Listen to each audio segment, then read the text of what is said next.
제가 지난주에 좀 변화를 좀 줬습니다. 머리를 좀 잘랐습니다. 머리를 자른 저의 모습을 보니까 더 멋있어 보이나요? 예, 감사합니다. 오늘 예배드리는 여러분께서 더 멋질 줄로 믿습니다. 여기 있는 여러분 중에 대부분은 세례 받으셨죠? 예. 우리 하유리와 하람이도 유아세례 받았나 모르겠네요. 아직 안 받았으면 이번 성탄절 때 받기를 원합니다. 우리가 받는 세례는요, 여러 가지 의미와 고백이 있습니다. 나는 죄를 회개하고 예수님을 하나님의 아들이요 나의 구주로 믿습니다. 나는 이제 예수님의 보혈로 죄 씻음 받았습니다. 나는 죄에 대하여 죽었고 이제 새롭게 되었습니다. 이제부터 예수 그리스도 안에서 새롭게 살 것입니다. 라고 하는 그런 의미로 세례를 우리가 고백하죠. 그래서 우리가 세례를 받을 때 이런 서약을 합니다. 어떤 서약을 하냐면 이제 세례를 받는 사람들을 호명을 하고 일어서게 하죠. 그리고 나서 오른손을 들게 하고 묻는 말에 예라고 답을 하게 합니다. 우리 이 시간에 여러분 다 세례를 받는 대상이라고 여기시고 한번 연습해 보겠습니다. 자, 오른손을 드세요. 자, 그리고 제가 묻는 말에 예라고 크게 대답하시길 바랍니다. 여러분은 하나님 앞에서 죄인인 것과 그 진노를 면치 못할 줄을 알고 그의 크신 자비하심으로 구원받는 것 외에 소망이 없는 줄을 믿기로 서약합니까? 제가 예라고 대답하라고 했어요. 예, 아멘도 괜찮습니다. 두 번째, 여러분은 그리스도께서 하나님의 아들 되심과 죄인의 구주가 되실 줄 믿으며 복음에 말한 바와 같이 구원하실 이는 오직 예수뿐인 것을 알고 그분만 의지하기로 서약합니까? 네. 여러분은 성령의 은혜만 의지하여 그리스도를 믿고 따르는 자가 되고 모든 죄악을 버리고 그의 가르침과 본을 따라 살기로 서약합니까? 네. 마지막 질문입니다. 여러분은 교회의 관할과 치리에 복종하고 교회의 덕과 화평을 이루는 일에 힘쓰며 교회인된 의무와 권리를 바르게 행사하기로 서약합니까? 예. 아멘. 예, 손을 내리세요. 이렇게 서약을 하고 이 세례를 받으셨죠? 그러시죠? 예, 기억이 납니까? 예. 뭐 세례를 받을 때 긴장되고 떨려서 뭐가 뭔지 몰랐었나요? 예.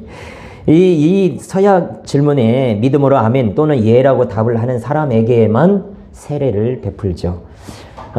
어떻게 세례를 받으신 여러분들께서 지금까지 지금 이 네 가지 질문을 했는데 그렇게 살고 있습니까?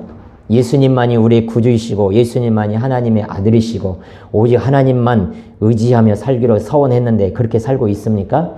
교회 관할과 치리에 복종하면서 화평과 덕을 이루며 살기로 그렇게 서약했는데 그렇게 살아오셨나요? 그렇게 살아갈 줄로 믿습니다.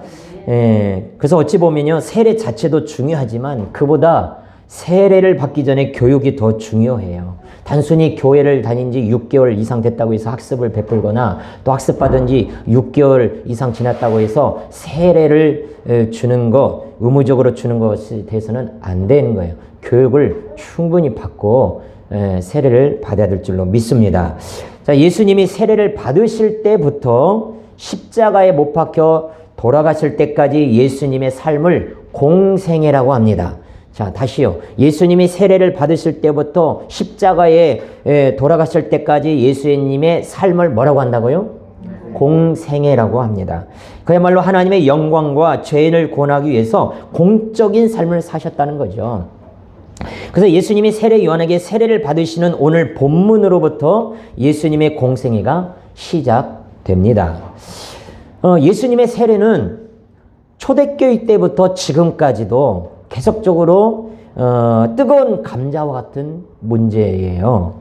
예수께서 요한에게 세례를 받으셨다고 하는 기사는 내용은 마태복음, 마가복음, 누가복음, 요한복음 네 가지 복음에서 다 기록되어 있기 때문에 예수님이 세례를 받았다는 것은 의심의 여지가 전혀 없는 사실입니다.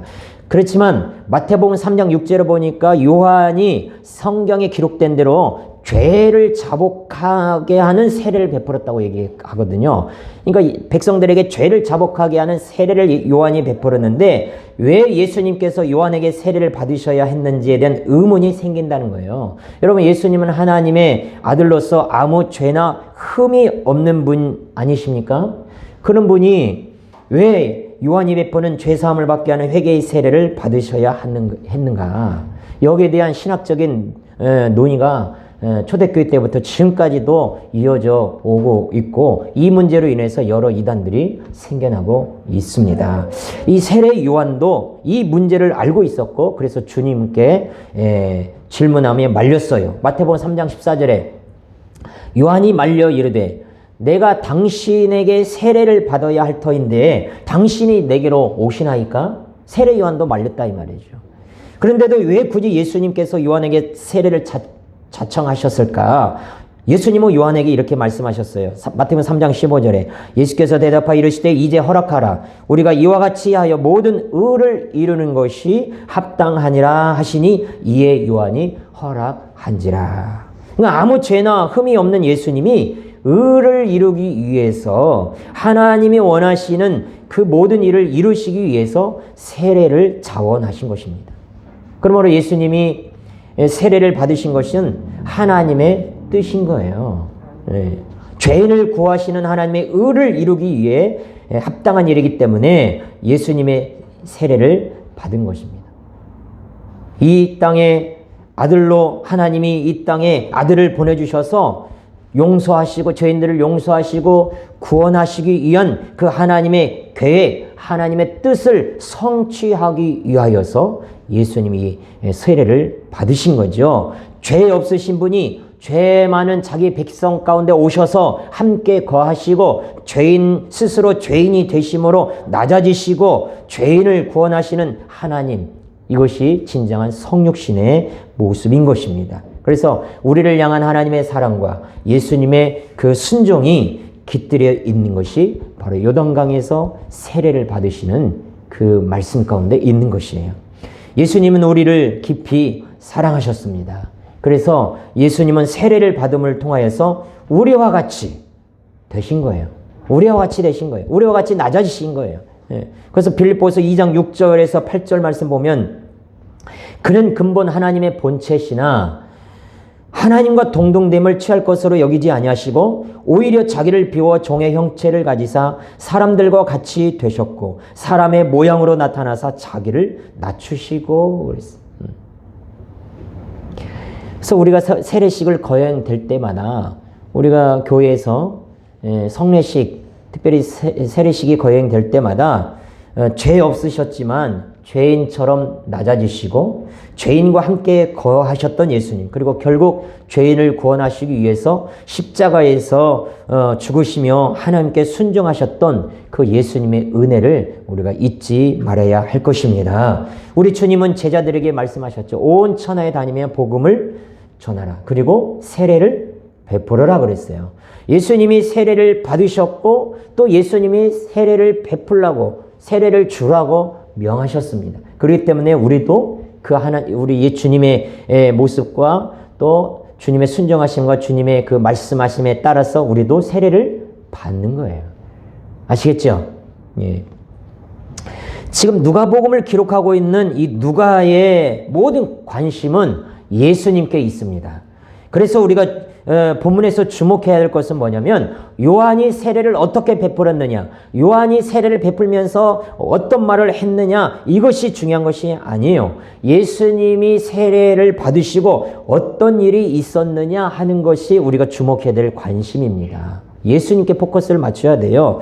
자, 예수님은 세례를 받으신 후에 기도하셨습니다.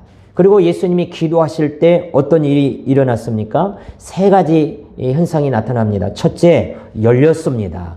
무엇이요? 하늘이 열렸습니다. 우리 21절을 읽겠습니다. 21절.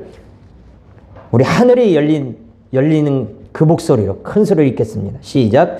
백성이 다 세례를 받을세 예수도 세례를 받으시고 기도하실 때에 하늘이 열리며 아멘. 여러분, 하늘이 열렸다는 것은요, 하늘의 비밀이 드러났다는 것입니다. 성경시대의 사람들에게 하늘은 비밀로 가득 쌓여 있는 곳이에요. 그래서 하늘이 열렸다는 말은 사도 바울이 말했던 것처럼, 사도 바울이 에베소서 3장 9절에서 이런 말씀을 했죠. 영원부터 만물을 창조하신 하나님 속에 감추어졌던 비밀의 경륜이 어떠한 것인지 드러났다 그랬어요. 그러니까 지금 어느 신아무개 그 이단에서 이 아무개 씨가 얘기하는 것처럼 자기를 통해서 하늘의 비밀이 드러나고 하늘의 계시가 나타나고 감춰졌던 비밀이 자기를 통해서 하나님이 이 땅에 계시해 주기 시작했다. 실상에 드러났다. 이건 틀린 말이다 이 말이죠. 성경은 이미 말씀하셨습니다. 하늘의 비밀은 누구 때로부터? 예수 때로부터 이미 드러나고 밝히 보여주셨다는 것입니다. 할렐루야. 예. 동양의 언어로 얘기하면 천지개벽이라고 얘기하죠. 천지개벽. 하늘이 열려서 하나님의 뜻이 계시되고 그 뜻이 땅에 펼쳐져서 땅에 새롭게 된다는 것입니다. 우리가 주기도문에서도 그렇게 고백하지요. 뜻이 하늘에서 이루어진 것 같이 어디에서도 땅에서도 이루어지리이다. 이것이다 이 말이죠. 이것이 하늘이 열리는 거예요. 예. 하나님의 뜻이 무엇입니까? 그것은 사람을 살리는 일입니다. 영혼 구원이에요. 요한복음 6장 40절 내 아버지의 뜻은 아들을 보고 믿는 자마다 영생을 얻는 이것이니 마지막 날에 내가 이를 다시 살리리라 하시니라. 그러니까 하나님의 뜻은 마지막 때에 하나님이 보내주신 그 영혼들을 살리는 것입니다. 영생을 얻게 하는 것입니다. 원래 사람은 지난주에도 저희가 말씀드렸지만 하나님과 교제하며 살도록 창조되었지요. 그러나 죄로 인해서 하나님과 교제가 막히고 하늘이 닫혔어요. 에덴에서 쫓겨났지요.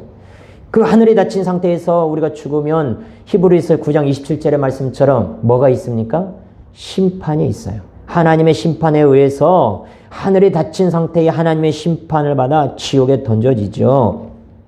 그래서 그 닫힌 문을 열기 위하여 하나님은 예수님을 이 땅에 보내주신 것입니다. 그 예수님을 통하여서 구원이 열리고 죄사함의 길이 열리고 하나님께 나아갈 수 있는 길이 열리고 하늘의 축복을 다시 받게 되는 거예요. 다른 사람이 아니라 예수님이 세례를 받으실 때 하늘이 열렸다는 것은 그 닫힌 하늘의 문을 열 수 있는 분이 오직 예수밖에 없다는 것을 증명해주고 있습니다. 할렐루야. 하늘을 열 수 있는 유일한 중보자는 누구예요? 예수 그리스도이십니다. 아멘. 몇 주 안 봤다고 되게 이뻐졌네. 더 이뻐졌네. 예. 대답하지 않은 본인이 이뻐졌다고. 예. 뿐만 아닙니다. 여러분 예수 그리스도로 인하여 우리가 살아가는 이 땅의 많은 저주도 풀리는 거예요. 우리가 살아가는 이 인생 동안에 수없이 우리에게는 다치는 것들을 경험합니다. 배신을 당하고 상처를 받고 질병이 있고 또는 사고가 나고 실패하고 갈등하고 가정이 깨지고 고통하고 그러지요. 다양한 일들로 인해서 우리의 인생이 닫힙니다.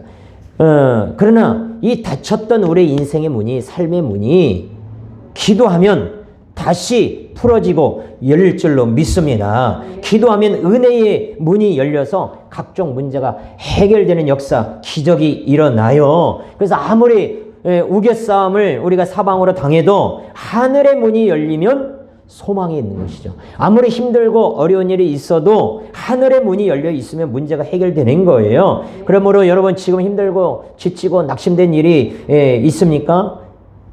하나님을 바라보십시오. 하늘을 보시길 바랍니다. 기도로 하늘 문을 여세요.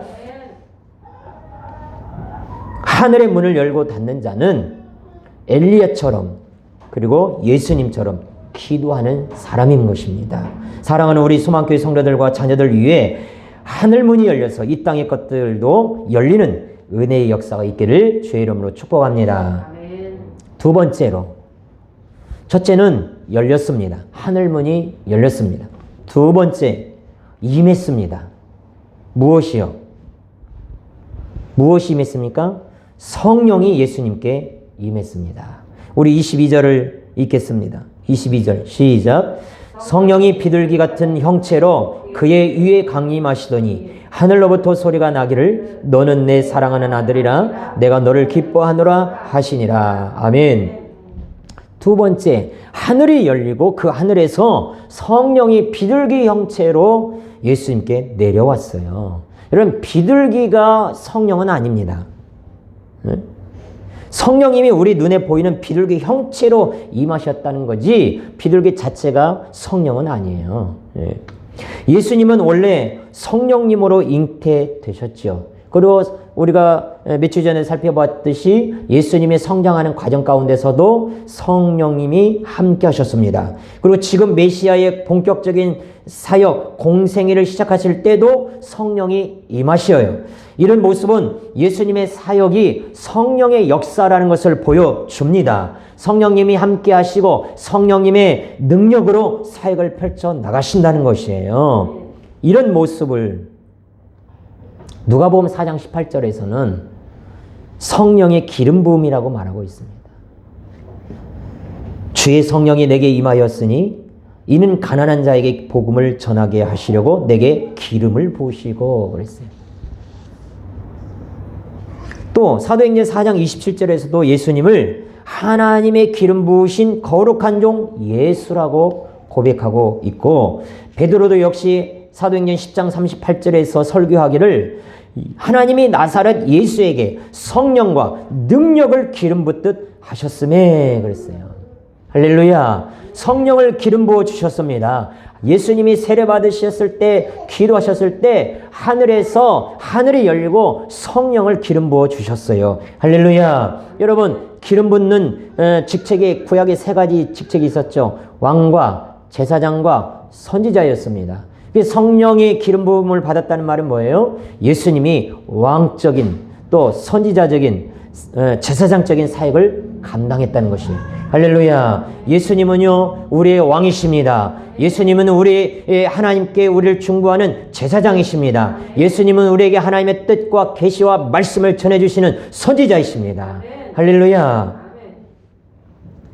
예수님은 하나님의 아들이십니다. 그러나 그 사역을 시작하기에 앞서 성령의 기름 부음을 받았어요. 성령의 충만함을 받았습니다. 능력을 받았어요. 그리고 사역을 시작하신 것이 세례 받을 때만 성령님이 임하신 것으로 끝나는 것이 아니라 마귀에게 시험을 받을 때도 성령에 이끌려 시험을 받으셨고 귀신을 쫓아낼 때도 성령의 능력으로 귀신을 몰아냈고 가르치고 여러 가지 사역을 할 때도 성령의 권세와 능력으로 그렇게 많은 일들을 감당하셨습니다. 그러나 여러분 제자들을 보십시오. 예수님의 제자들은 분명히 예수님을 구주로 영접했어요. 성령으로 말미암지 않고는 예수님을 구주로 영접할 수 없다고 고백할 수 없다고 말씀했는데 예수님을 향해서 주는 그리스도시요 살아계신 하나님의 아들입니다라고 분명히 제자들은 고백했어요. 예수님을 영접했어요. 하지만 그들에게는 능력이 없었습니다. 귀신 들린 자를 고칠 수도 없었고 오히려 서로 질투와 명예심에 사로잡혔고 때로는 분노에 사로잡혔고 이기심과 또 의심하고 배신했어요. 그러다가 그들이 예수님이 부활하신 이후에 약속하신 대로 다락방에 모여 마가다락방에 모여 기도했을 때 그들에게 성령이 임하고 성령의 충만을 받았습니다. 그리고 담대히 나가서 두려움 없이 말씀의 권세를 가지고 복음을 전했더니 하루에 3,000명, 5,000명 돌아오게 되고 교회가 세워지고 지금 오늘날까지 복음이 전해지고 있는 것입니다. 여러분 우리도 마찬가지입니다. 성령의 기름 부음을 받아야 돼요. 우리가 사람을 살리는 사명을 감당하기 위해서 우리 소망교회 성도 여러분이 능력 있게 주님 앞에 쓰임받는 교회와 가정과 성도들이 되기 위해서는 뭐예요? 성령의 충만을 받아야 합니다. 사도행전 1장 8절 오직 성령이 너에게 임하시면 너희가 권능을 받고 예루살렘과 온 유대와 사마리아와 땅끝까지 이르러 내 증인이 되리라 하시니라. 아멘. 오늘날 교회가 왜 능력을 상실했습니까? 성령 충만하지 않고 십자가가 충만하지 않고 세상이 충만하다 보니까 교회가 능력을 잃어버린 거예요. 말씀이 충만해야 되는데 복음이 충만해야 되는데 사랑이 충만해야 되고 성령의 열매가 충만해야 되는데 그러지 않고 온갖 세상 것들이 교회에 들어오니 교회가 능력을 상실한 거죠. 아무리 비전이 좋아도 능력이 없으면 이룰 수 없습니다. 아무리 좋은 프로그램과 아무리 좋은 생각을 가진 사람들이 많다 할지라도 그 좋은 생각과 프로그램으로는요 부족한 거예요. 하나님의 능력이 있어야 합니다. 교회가요, 사람이 모인다고 해서 능력 있는 교회가 될 수 없습니다. 프로그램을 바꾼다고 새 시대가 열리는 것도 아니고, 교회가 장소를 옮긴다고 해서 어느 날 갑자기 부흥되는 것도 아니에요. 성령의 불이 임해야 합니다. 여러분의 인생이 달라지기를 원하십니까? 여러분의 인생이 다른 인생을 살고 싶다면 여러분의 힘만으로는 불가능해요. 위로부터 능력이 임하셔서 여러분의 인생이 새로워져야 됩니다. 새로운 스토리를 써가려면, 여러분의 삶 가운데 새로운 스토리를 써가려면요, 내 힘이 아니라, 세상의 힘이 아니라 성령의 능력으로 충만하여서 성령의 힘으로 살아가야 되는 것이에요. 할렐루야. 어제도 설교를 준비하다가 어느 분이 교회에 좀 와서 상담할 일이 있어서 교회 와서 얘기를 하는데 너무 머리 아프고 괴롭다는 거예요. 삶이 힘들다는 것이, 살아가기 힘들다는 것이. 그래서 저보고 맨날 그래요. 목사님 만나면 맨날 처음부터 끝까지 막 성경 이야기만 한다. 그러면 목사가 성경 얘기해야지. 그러면 세상 이야기 하냐? 목사가 하나님 말씀을 가지고 상담하고, 위로해주고 권면해주고 그래야지. 세상과 똑같은 얘기를 가지고 상담받으려면 뭘라고 목사를 찾아와? 상담소 가야지. 그러면서 제가 권면하기를, 당신의 힘으로 변화될 수 없습니다. 당신의 힘으로 이 머리 아프고 가슴이 아프고 답답하고 인생이 막힌 거 뚫을 수 없습니다.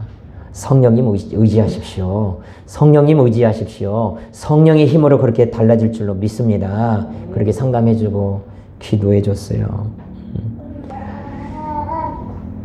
여러분, 세상에는 다양한 능력이 창궐하죠. 세상에는 많은 능력들이 있어요.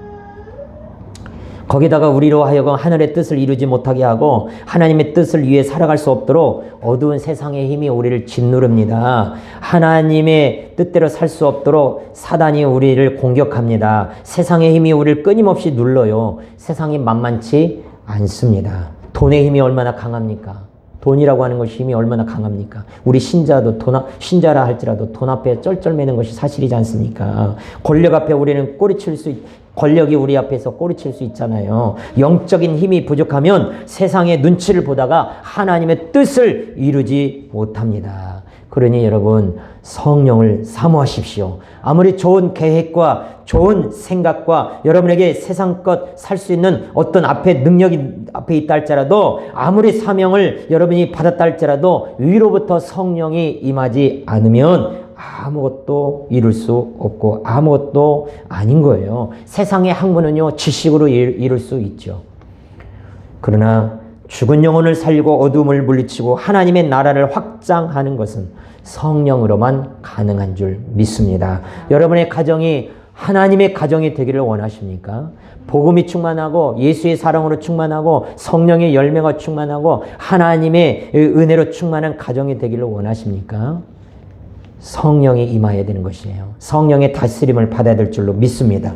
스가랴 4장 6절 말씀, 만군의 여호와께서 말씀하시되 이는 힘으로 되지 아니하며 능력으로 되지 아니하고 오직 나의 영으로 되느니라. 아멘. 특별히 기도할 때에 성령께서 우리와 함께 하실 줄로 믿습니다. 우리와 함께하는 대상이 무엇이냐에 따라서 내 인생이 달라지죠. 내가 돈과 함께하면요, 내가 재벌은 될 수 있죠. 질병과 함께하면 환자가 되죠. 그러나 기도하는 가운데 성령님이 임하시면 우리는 성령의 사람이 되는 것입니다. 그래서 예수님이 제자들에게 기도를 가르쳐 주실 때도 뭐라고 말씀하셨습니까? 구하라 그러면 너에게 주실 것이요, 찾으라 그러면 찾아낼 것이요, 문을 두드리라 그러면 너에게 열릴 것이니 너희가 악할지라도 좋은 것을 자식에게 줄 알거든 하물며 너희 하늘 아버지께서 구하는 자에게 무엇을 주시지 않겠느냐? 성령을 주시지 않겠느냐? 에? 구하는 자에게 성령을 주시겠다고 하나님이 약속하셨다 이 말이죠. 기도하십시오. 그래야 할 때 하늘문이 열리고 성령이 임하시며 성령으로 충만케 됩니다. 성령의 기름 부음으로 능력 있는 성도가 될 줄로 믿습니다. 아멘. 첫째, 열렸습니다. 하늘이 열렸습니다. 둘째, 임하였습니다. 성령이 임하였습니다. 세 번째입니다. 들렸습니다. 무엇이 들렸어요? 하나님의 음성이 들렸습니다. 어떤 음성이 들렸을까요? 첫 번째 음성은 따라서 합니다. 너는 내 사랑하는 아들이라. 너는 내 사랑하는 아들이다. 다시요. 너는 내 사랑하는 아들이라. 너는 내 사랑하는 아들이다. 이 말씀은 직접 하늘에서 들린 거잖아요. 하나님이 말씀하셨잖아요. 예수님을 가리켜서 말씀하시는 거잖아요. 너는 내 사랑하는 아들이라. 그러니까 이 말씀은 예수님이 하나님의 아들이라는 것을 선포해주고 있는 것입니다. 증명해주고 있는 것이에요. 이는 나의 아들이다. 예수는 나의 아들이다라는 거예요. 그래서 세례 요한도 이렇게 나중에 간증해요. 요한복음 1장에 보니까 요한복음 1장 33절 34절에 나도 그를 알지 못하였으나 나를 보내어 물로 세를 베풀라 하신 그이가 나에게 말씀하시되 성령이 내려서 누구 위에든지 머무는 것을 보거든 그가 곧 성령으로 세례를 베푸는 이인 줄 알라 하셨기에 내가 보고 그가 하나님의 아들이심을 증언하였느니라. 하늘에서 직접 예수님을 가리켜 이는 내가 사랑하는 아들이다 라고 말씀해 주셨고 그 성령이 임하고 음성이 듣는 것을 들었던 세례 요한도 사람들에게 이가 하나님의 아들이다라고 증거했다는 것이에요. 너는 내 사랑하는 아들이다 할 때에 이 사랑하는 이라는 아가페토스라는 단어는 유일한이란 뜻도 있습니다. 그러니까 너는 내 사랑하는 아들이다 이 말은 뭐예요? 너는 나의 유일한 아들이다. 나의 하나밖에 없는 아들이다. 그래서 우리가 예수님을 가리켜서 하나님의 독생자라고 하는 거예요. 사단은요 예수님을 시험할 때도 이 관계 하나님과 예수님의 이 관계 하나님의 아들이라고 하는 것을 공격합니다. 누가복음 4장 3절 마귀가 이르되 네가 만일 하나님의 아들이거든 이 돌들에게 명하여 떡이 되게 하라. 또 9절에서도 이끌고 예루살렘으로 가서 성전 꼭대기에 세우고 이르되 네가 만일 하나님의 아들이거든 여기서 뛰어내리라. 하나님의 아들인 것을 계속 걸고 넘어지려고 하는 거예요. 마귀가. 오늘도 마찬가지입니다. 오늘도 마귀는 우리를 향해서 여러분을 향해서 이렇게 공격합니다. 네가 하나님의 자녀냐? 네가 하나님을 믿는다고 하면서 고작 이런 일을 하느냐? 응? 아이고 너가 이렇게 사는데 네가 이렇게 믿음 없이 사는데 네가 예배도 빠지고 기도도 안 하고 말씀에 순종하지도 아니하고 사랑하지도 아니하고 그러는데 네가 하나님의 자녀야? 우리에게 죄책감을 가지게 하고 열등감에 빠지게 합니다. 그럴 때 하늘의 메시지가 여러분 귀에 똑똑히 들려지기를 축원합니다. 아무개야 너는 내가 사랑하고 내가 기뻐하는 자녀란다. 내가 누구인가에 대한 확신이 없으면요 믿음이 성장할 수가 없고 사단의 공격을 이겨낼 수가 없습니다. 우리가 신앙생활을 하면서도 예수 믿는 사람답게 살지 못하는 근본적인 문제가 뭐냐? 나의 정체성이 무엇인가를 깨닫지 못하기 때문인 거예요. 나의 정체성이 결여될 때 능력 있는 삶을 살지 못하는 것입니다. 성경은 우리에게 얘기합니다. 내가 누구인가? 하나님은 말씀하셔요. 너는 내 사랑하는 아들이고 너는 내가 사랑하는 딸이다. 할렐루야. 아멘. 이사야 43장 1절에서 4절 말씀. 야곱아 너를 창조하신 여호와께서 지금 말씀하시느니라. 이스라엘아 너를 지으신 이가 말씀하시느니라. 너는 두려워하지 말라. 내가 너를 구속하였고 너를 지명하여 불렀나니 너는 내 것이라. 너는 내 눈에 보배롭고 존귀하며 내가 너를 사랑하였느니라. 우리를 가리켜서 하나님은 보배롭고 존귀하며 사랑한다고 말씀하십니다. 하나님은요 내가 부자이거나 내가 공부를 잘하거나 세상에서 성공하고 안정된 직업을 가지고 있고 높은 자리에 있어야만 우리를 사랑하는 게 아니에요. 하나님은 내가 연약할 때도 경건하지 않을 때도 또 아직 죄인 되었을 때도 심지어는 하나님과의 관계가 뒤틀어져서 원수가 되었을 때도 나를 위하여 십자가에서 죽으셨다고 성경은 말씀하고 있습니다. 요한복음 4장 10절에서 요한일서 4장 10절에서도 사랑은 여기 있으니 우리가 하나님을 사랑한 것이 아니요 하나님은 우리를 사랑하사 우리 죄를 속하기 위하여 화목제물로 그 아들을 보내셨습니다. 아멘. 문삼석 시인의 그냥이라는 짧은 시가 있어요. 제목이 그냥. 내용은 이렇습니다. 엄만 내가 왜 좋아? 그냥. 넌 왜 엄마가 좋아? 그냥. 끝. 이게 시요. 예. 엄마는 내가 왜 좋아요? 그냥. 너는 엄마가 왜 좋은데? 그냥. 여러분 길게 어렵게 말할 거 없잖아요. 그냥. 전라도 말로 갱. 이 그냥이란 두 음절 속에 모든 것 다 들어있지 않습니까? 세상에서 가장 좋은 관계인 엄마와 자식 사이에 무엇이 더 필요합니까? 무슨 설명이 더 필요해요? 그냥이에요. 그냥 엄마와 자식의 사랑인 것입니다. 하나님의 사랑도 마찬가지예요. 그냥입니다. 우리는요, 하나님이 사랑하는 귀한 자녀예요. 왜 사랑해요? 그냥 사랑해요. 하나님이 택하사 거룩하고 사랑받는 우리인 거죠. 내가 너를 사랑함이라라는 찬양이 있습니다. 내가 너를 사랑함이라. 내가 너를 사랑하는 것은 네가 다른 사람보다 나아서가 아니라, 내가 너를 사랑하는 이유는 네가 죄를 짓지 않아서가 아니라, 내가 너를 못 잊어 하고 사랑하는 까닭은 내가 너를 영원히 사랑함이라.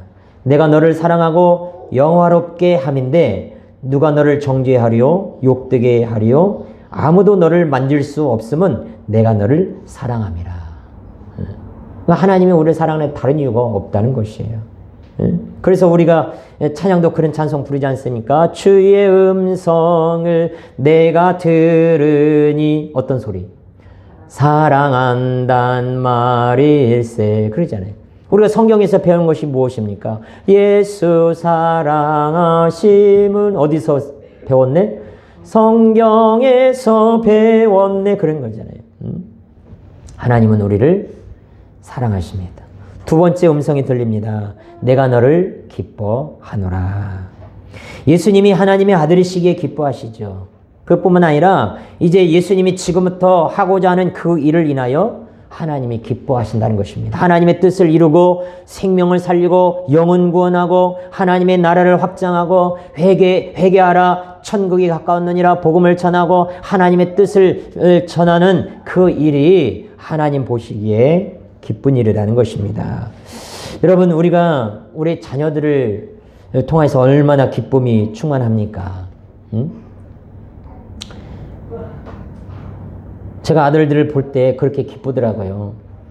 막 목소리가 변하고 때가 되면 변성기에 와서 목소리가 변해도 이쁘고 키가 저보다 이제 더 커요. 이제 조금씩 제 뒤에 와가지고 키 재고 가고 그러더만은 이제 저보다 커요. 그런 모습 보면 이쁘죠. 웃음이 절로 납니다. 먹는 것만 봐도 우리는 어때요?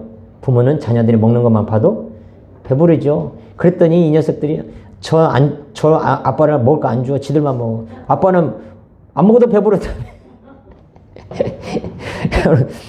우리 지난달 마지막 주일 오후 예배 때 우리 애들 나와가지고 찬양 예배 드렸잖아요. 우리 민집사님 제가 유심히 한번 보니까는 우리 수아를 뚜렷하게 보시더라고요. 왜? 이쁘고 막 핸드폰 꺼내가지고 우리 수아를 탁 찍고 막, 수아가 그렇게 이쁜 거야. 엄마한테. 예? 우리 한술자매 그러죠? 애들 그렇게 이쁘죠? 예.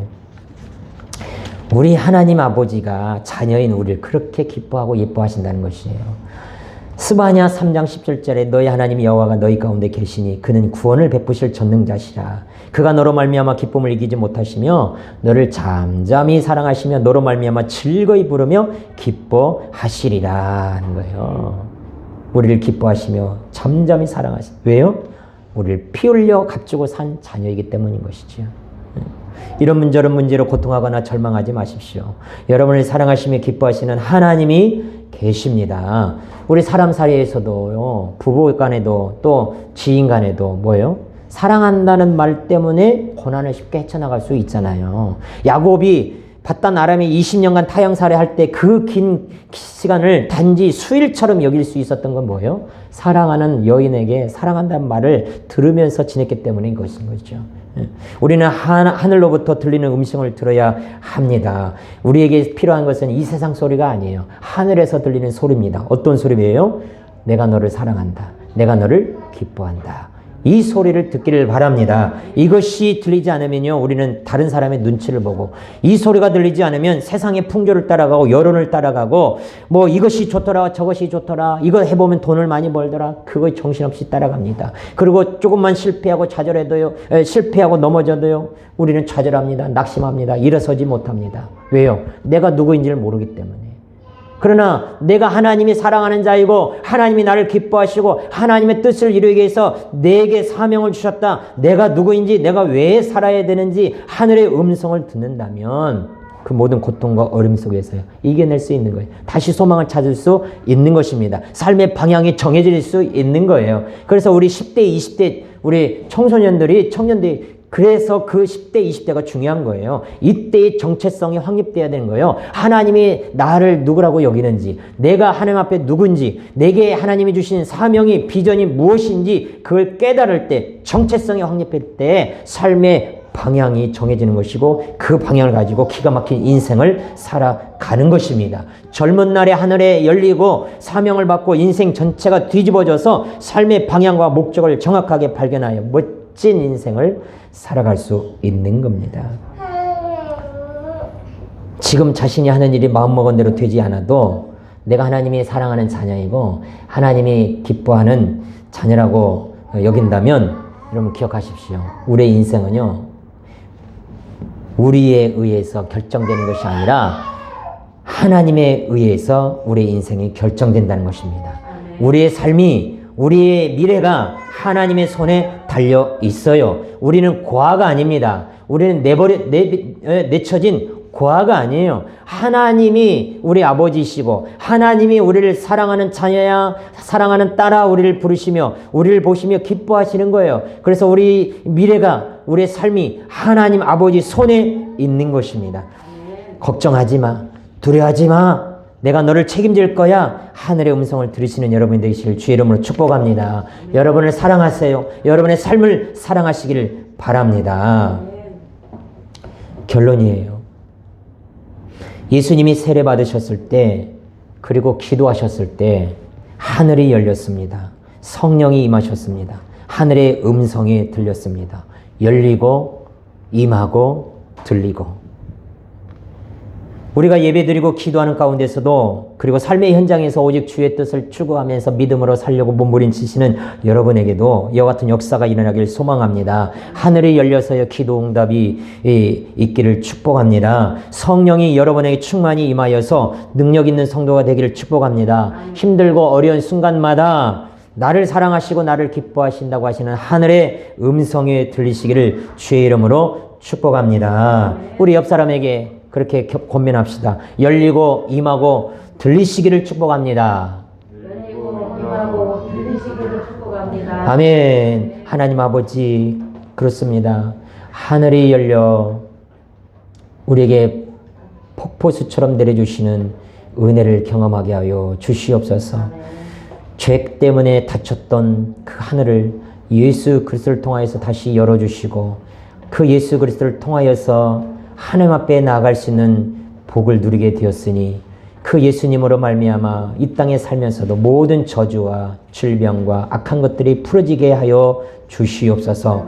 우리가 성령으로 충만하기를 원합니다. 내 힘이 아니라 성령의 능력으로 살아가게 하시고 성령의 힘으로 내 인생이 달라지게 하여 주시옵소서. 우리를 사랑하시고 우리를 기뻐하시는 그 하나님을 기억하며 늘 하나님의 음성을 들으며 내 자신을 사랑하고 우리의 삶을 사랑하며 우리의 정체성을 확립하고 인생을 살아갈 수 있도록 주님이 주신 꿈과 비전을 향하여 달려가게 하여 주시옵소서. 우리 주님 예수님의 이름으로